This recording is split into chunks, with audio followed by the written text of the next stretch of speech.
A Gap in the Spectrum is Marilyn Duckworth's first novel, written in 1959 when she was 23 years old. It is a novel whose strange and quiet compulsiveness entitles it to a very long reading life. It was published by New Authors Limited, an imprint of Hutchinson's in London. It was republished in 1986 by Oxford University Press. The silent, brilliant whirlpool of imagination that this novel discovers makes it an outstanding addition to the New Authors list. A Gap in the Spectrum by Marilyn Duckworth, read by Sarah D.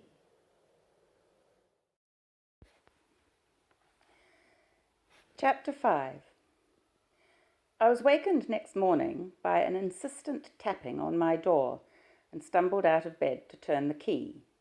Mrs. Reed was standing outside with her hands clasped over her black dress. "I'm sorry to disturb you, dear, but Lady Blanchard asked me to see you." "Yes, what is it?"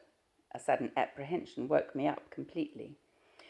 "Well, it's about your room. There's a young man wants it, him what had it before you, and she says there's a nice room upstairs if you wouldn't mind changing." "No, that's all right," I smiled with relief. "But the other thing is, it's 4 guineas instead of 2. She looked at me defiantly. "Oh, I see." I drew my bed jacket around me, feeling suddenly at a disadvantage in my nightclothes. Well, I really had no idea what to do. "Look, you think it over, dear, but he's coming Tuesday night, so you'd better not take too long about it. If you do decide to stay, let me know, and I'll help you move your things up. The room's empty now, so you can change when you like." When she had gone, I sat down on the bed and tried to think. I had never seen this Lady Blanchard Mrs. Reed spoke of. Apparently she owned the house, and having seen letters for her on the sideboard, I concluded she lived here. But 4 guineas, twice the amount I had been paying. It seemed a lot to have to pay out regularly. I had a small idea of what wages a girl of my age could earn from the situation's vacant column. It would be practically impossible. I remembered Auntie Edna's offer of the spare bedroom.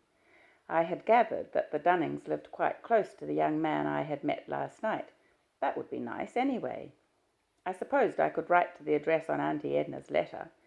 But Josie hadn't turned up. I suddenly couldn't face the idea of almost begging for accommodation. I felt helpless. If I'd only had someone to advise me. Sighing, I padded out to the sideboard. I felt a swift thrill of pleasure to see 2 airmail letters waiting for me. They comforted me, as would the sight of a good meal. The first was from Robert, and again his bad writing irritated me. I read it quickly, not bothering to decipher the words which had run into a blur. One sentence struck me. "Are you still knitting a row of your scarf each day to mark off the time till we're together again?" I thought of the scarf which I had knitted inches of in one afternoon, and a laugh bubbled up inside me. His letter seemed to me terribly sentimental and melodramatic. I wondered what sort of letters I was in the habit of writing to him. He would be bound to notice a difference when I did write.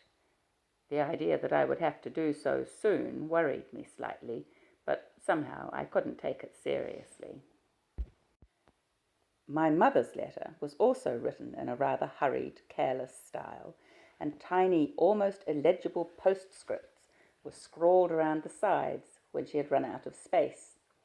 She spent half the letter telling me about the people she had met in America, then went on to say, "Diana dear, haven't you seen Kathleen Bartlett yet? It's rather rude, being in England all these weeks. You needn't be shy of them.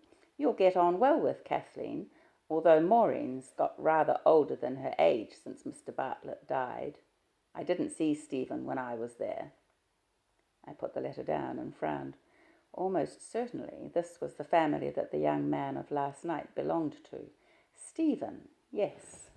He looked as if he should be called Stephen. I wondered why I hadn't thought of it at the time. I frowned again. It was just what I wanted to do, visit this family, tell them my problem. Stephen had said they would help me find a job, but where did they live?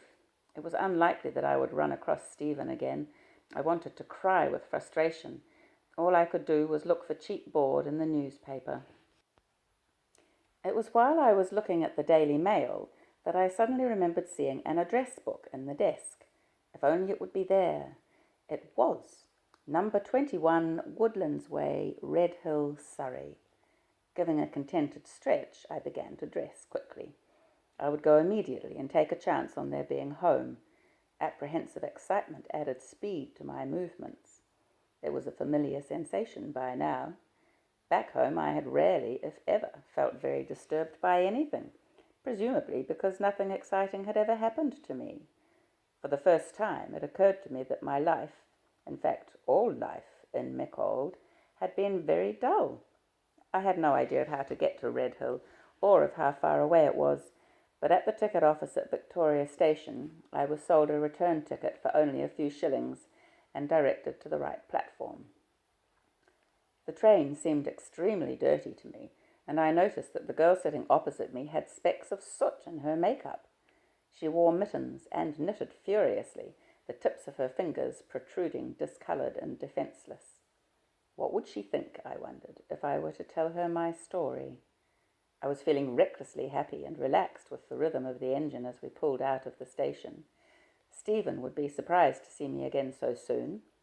I felt almost embarrassed. But I had a good enough reason for coming, I reassured myself. It was nearly lunchtime when I arrived. I had forgotten it was Sunday and surveyed the closed shops indignantly. At last I found a small dairy which was open and bought a packet of potato crisps and some chocolate. At 2:00 I was standing hesitant outside number 21 Woodlands Way, my hand on the gate.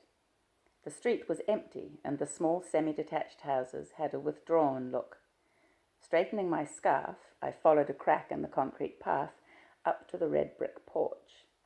The door opened before I had had time to ring the bell, and I was confronted by a girl in jeans and a black sweater, smiling broadly. She laughed at my surprised expression. "I saw you from the window. It is Diana, isn't it?"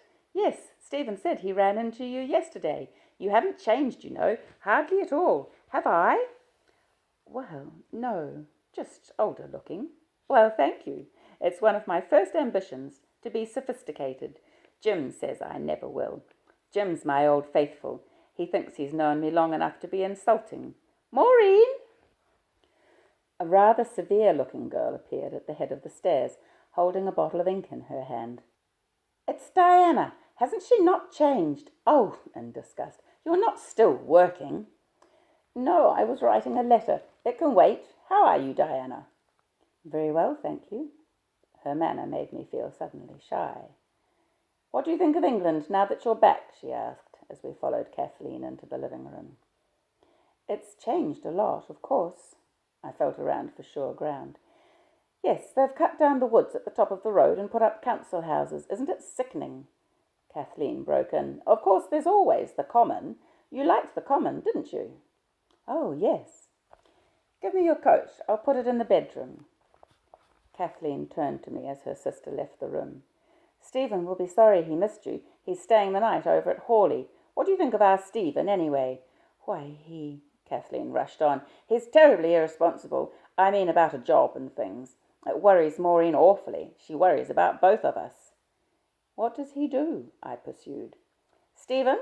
Well, he started off at Birkbeck, all set to get a PhD, but some girl took his mind off that and he missed his first exams.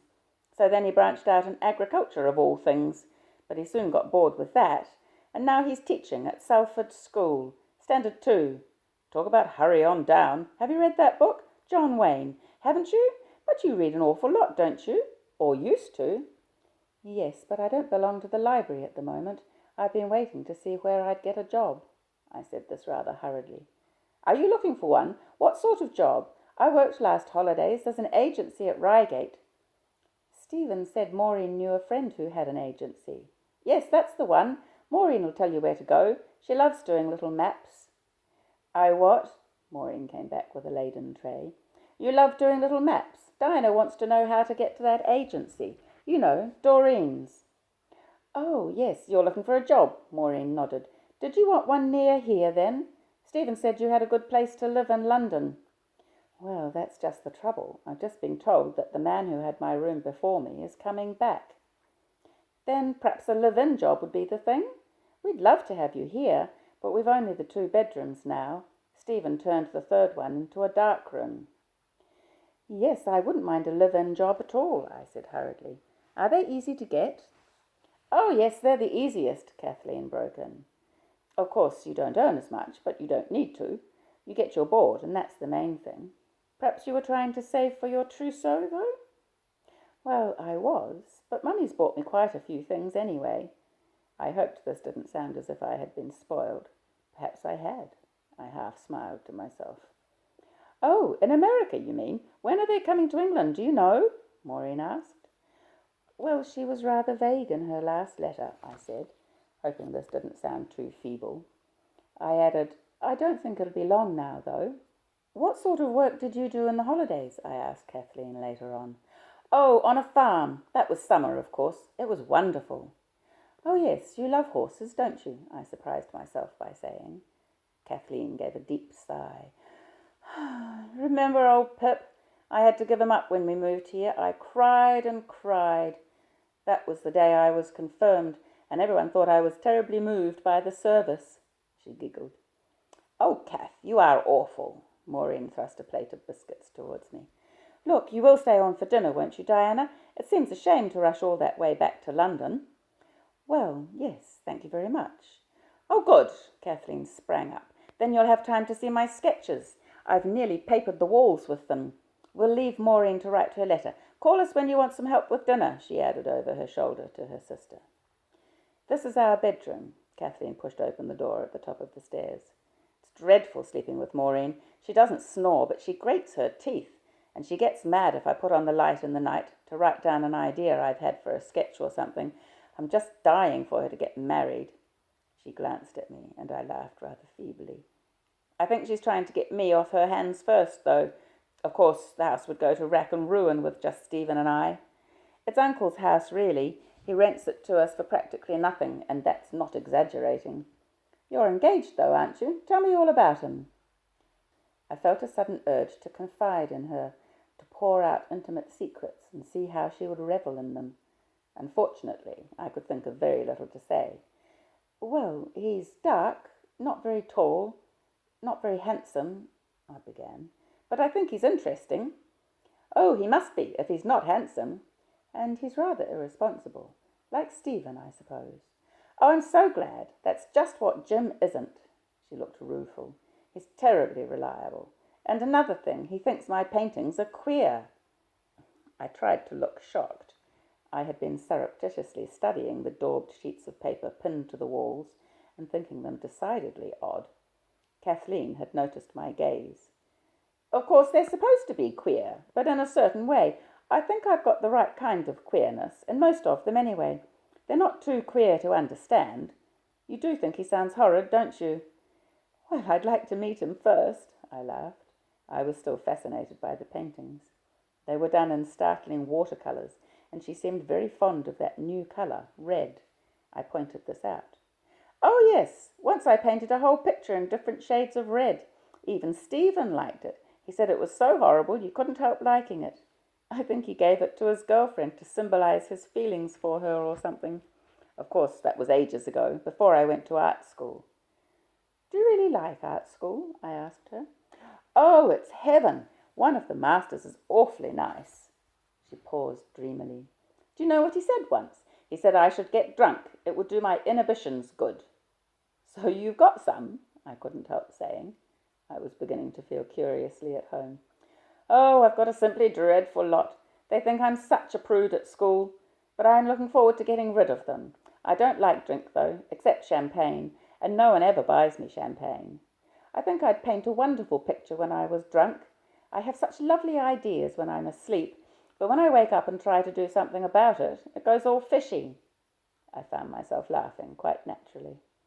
I suppose Maureen takes life much more seriously, I said later on. Oh, Maureen, yes. She feels responsible for all of us, and she's terribly keen at her job, too. How anyone could be keen about secretarial work beats me. She didn't used to be so bad, only since Dad died, you know. though she always used to be a bit of a mother to us. Stephen didn't take too kindly to it. They're always at each other's throats. Stephen's got a hell of a temper. That reminds me, he couldn't stop telling us how pretty you'd got. You have, too.